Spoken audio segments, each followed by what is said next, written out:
Welcome, everyone, to Yarn Slingers.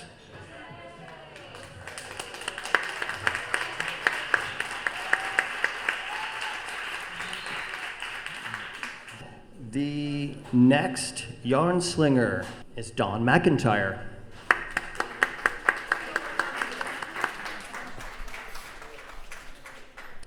A blueberry farm in Maine, my cousin Scott said one weekend.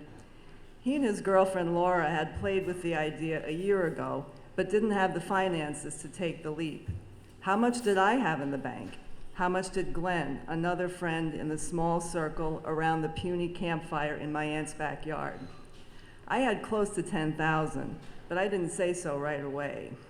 Not sure why. Truthfully, I didn't have much of a reason to stick around.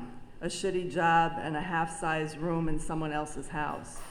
My unhappy childhood was over, and I was drifting, surviving. Maybe being somewhere else was a better idea. The four of us could buy a small piece of land in Maine, farm it, and find jobs in town to meet the bills. We'd sell fresh herbs and flowers and honey and homemade jam. I could write, maybe in a snug garret room at a desk in front of a window bordered by small squares of stained glass. The summer daydream.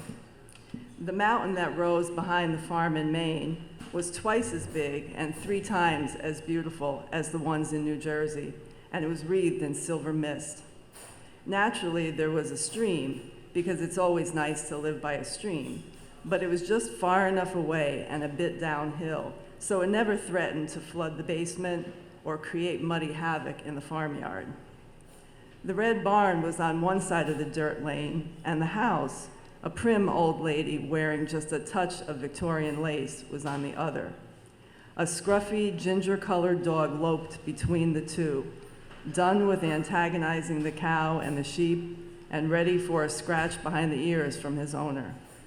He joined me briefly in the garden, a huge patch overflowing with vegetables and herbs, as orderly and bountiful as Grandma's had been, only larger. Once the mud had greeted me, he trotted off toward the emerald lawn where Glenn played with his little son, Jason. Scott split and stacked wood for the coming winter in one of the sheds at the back of the yard. The chickens scurried around, fussing and flapping and fretting over the storm that was gathering in the west. A real soaker on the way, Laura predicted, helping me carry baskets of tomatoes and zucchini inside. Later, we all sat snugly on the wide front porch, watching the thunderstorm boil up from the valley, toss the heads of our pines and fruit trees, then slink off over the mountain to annoy the neighbors, leaving us cool and content. The winter daydream. The fire crackled and hissed on the stone hearth. Outside, the wind howled an announcement of a snowstorm. Between the two, our odd little family was curled safely and comfortably on the hand-me-down furniture.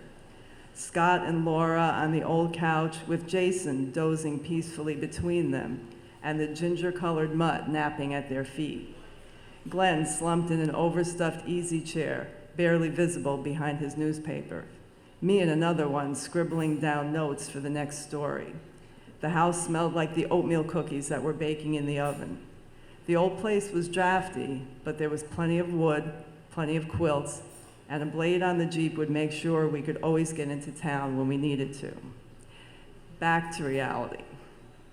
My mother and father didn't grow up during the Depression, sheltered by parents who never let them realize how poor they were.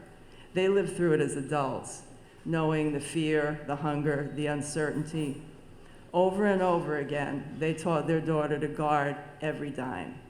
Recklessness wasn't part of the lesson plan. A farm in Maine, really? Oh man, I love that, I told the group around the campfire.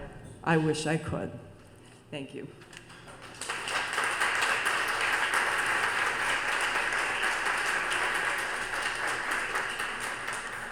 And our next yarn slinger is Isabel Braverman.